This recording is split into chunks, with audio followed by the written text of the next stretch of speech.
The Super Mario Galaxy movie.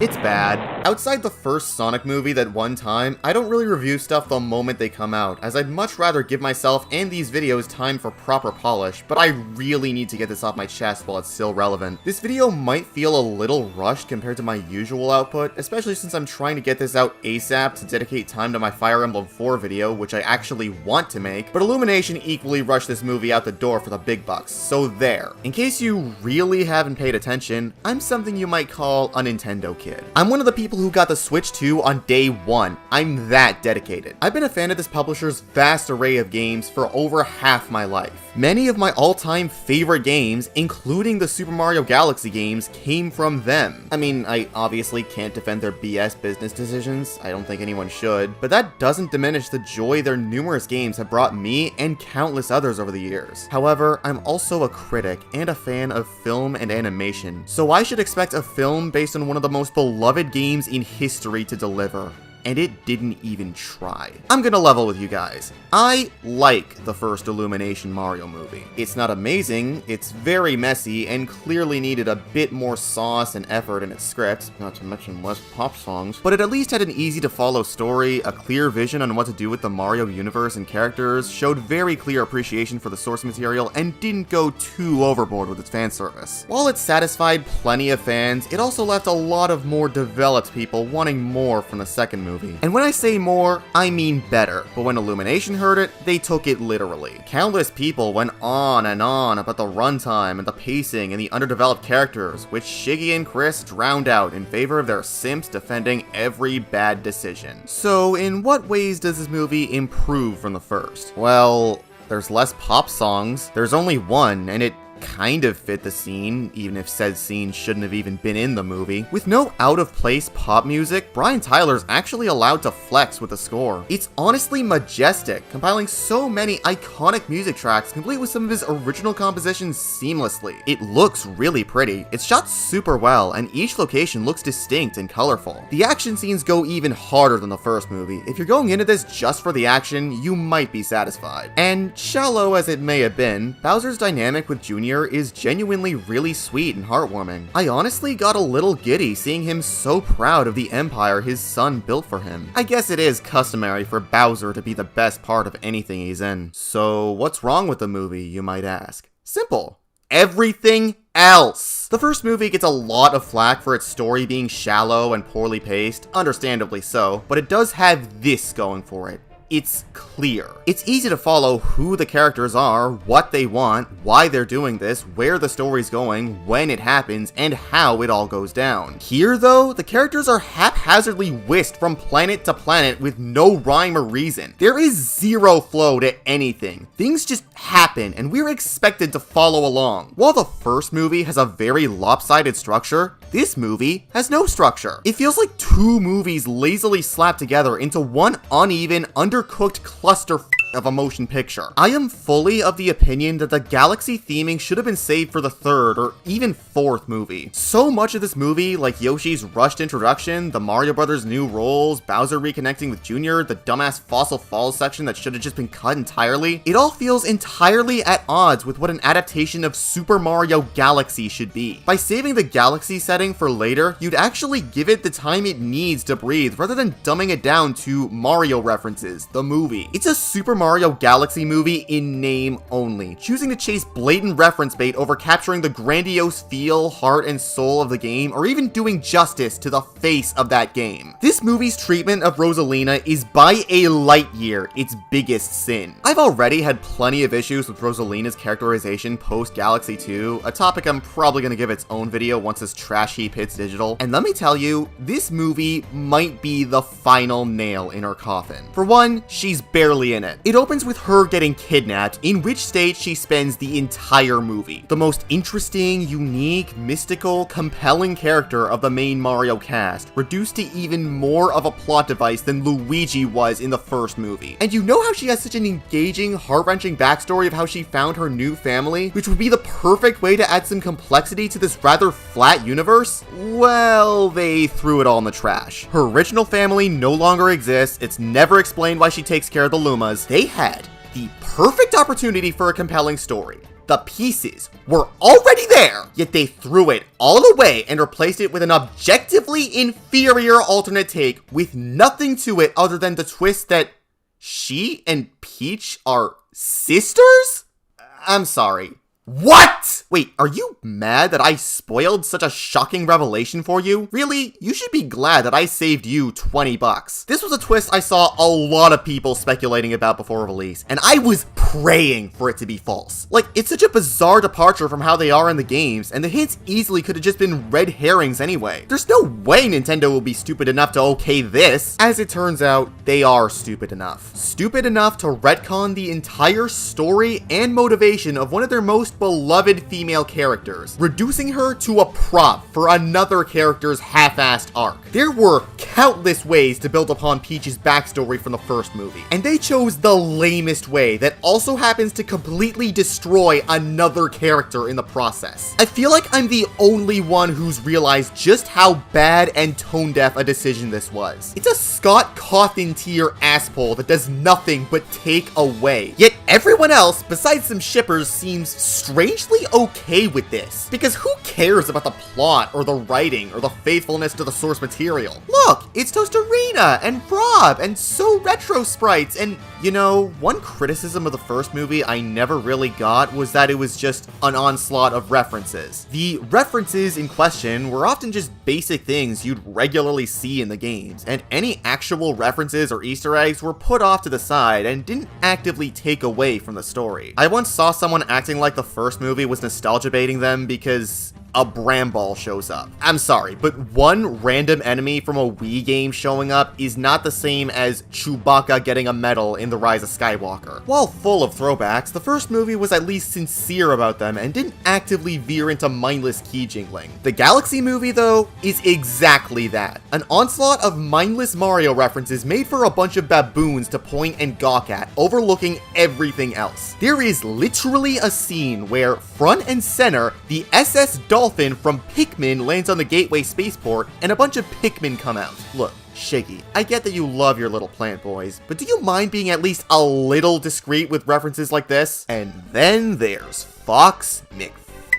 Cloud. Good lord, do I hate everything about Fox's inclusion in this Mario movie. I hate his personality, I hate his introduction scene that's a blatant ad for Star Fox, I hate the barrel roll references, I hate how he eats up screen time that could have gone to characters who needed it, I hate how his existence implies a multiverse, I hate how it gave the cinematic universe and Smash movie truthers more fuel. I like Glenn Powell's voice, and hearing bits of the Star Fox OST in the score was kinda cool, but those could have easily been saved for a dedicated Star Fox movie instead of being shoehorned into an already bloated Mario movie. While the first movie was a safe yet likable love letter to the games, this one straight up feels like a fanfiction written by a 10-year-old with a surface level at best grasp on the source material. From the lack of structure, to the retcons, to the forced cameos. There was no thought put into this beyond how hard can we make our fans soy, and it has next to no value as a result. The first movie opened up tons of possibilities for enticing sequels and spin-offs, only for this movie to attempt to do everything at once, and as a result, kill all momentum this series had going for it. I was looking forward to later movies after the first one, but after this, after Nintendo and Illumination prove they don't give a shit about doing these characters justice,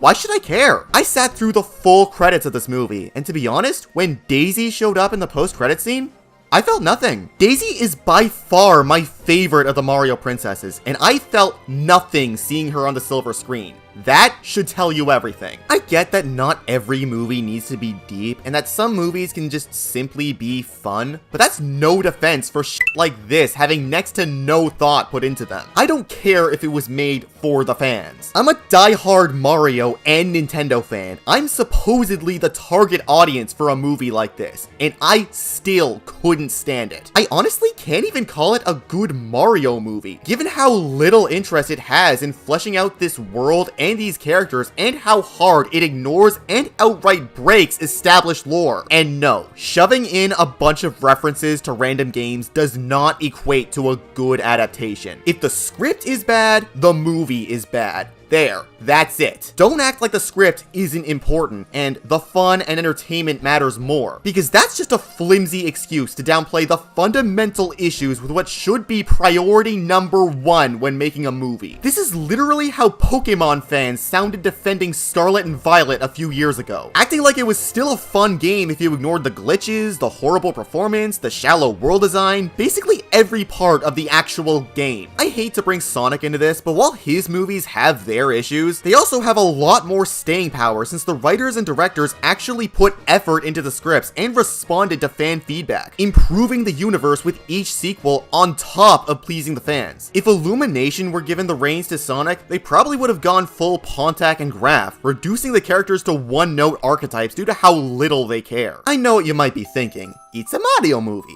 Mario's never been about the story. Why expect a high-quality story? Not sure if you've noticed, but Mario games are, well, games. The gameplay comes first, so they can easily get away with having little story. Here, though, there's no gameplay, so the story needs to be at least decent to keep the audience hooked. It doesn't even have to be Golden Age Pixar quality, it just has to have a clear vision and pull it off well, which this movie completely stumbled on. If a movie about Lego, literal Lego, can have a legitimately great story and message while still being a fun joyride for all ages, why can't Mario? Even then, there are Mario games with a big emphasis on story. The RPGs are a great example, providing the depth and charm Illumination would never dare add. Seriously, Mario and Luigi Brothership was less than a year and a half ago, and it has, get this, stakes and things to say and moments to breathe and is willing to get dark? What are the odds? And of course, there's Rosalina's storybook. You know, from the game this movie is named after. The storybook they threw away because apparently the montage of Yoshi dicking around in Brooklyn was way more important. There's so much room for this universe to be fleshed out, yet they just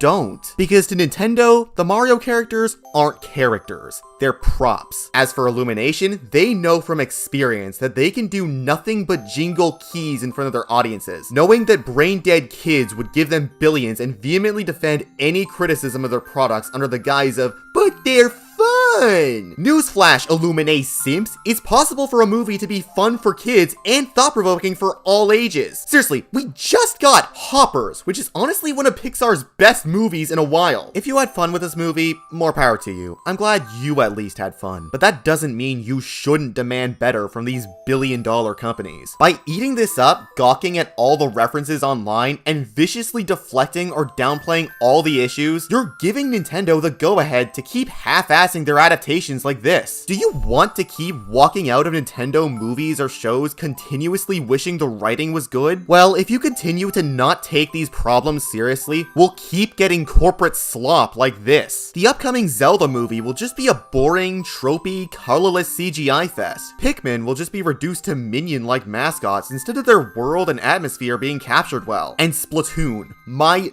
darling Splatoon, instead of getting a labor of love that gives its world and characters the heart and depth they need and deserve, will receive an entourage of overdone shonen and sports cliches, complete with lowbrow pantsing gags galore and zero interest in engaging with the world beyond the absolute surface level. Do you want that? No? Then grow a damn spine and take these problems seriously. Video games and films are two separate mediums. Not everything that works in one will translate well to the other. I don't think Miyamoto, or anyone else at Nintendo for that matter, understands that. I really wish they could let their work be adapted by people who actually care. In fact, they already have. You might not know this, but did you know that Animal Crossing has a movie? Probably not, since it only ever officially released in Japan where it bombed, and it's only available through piracy, a common trend for Nintendo products. You want to know something even more shocking? It's really good. No joke, it's great even. It's a very simple movie about a human girl moving to a small village populated with anthro-animals and just adjusting to her new life there. Despite the simplicity, it perfectly captures the game's vibes, immerses you in its world, and hooks you on its cast. It's such a wholesome time from start to finish, sure to satisfy fans and non-fans alike. I'm not even a fan of the Animal Crossing video games, yet I still love this movie for how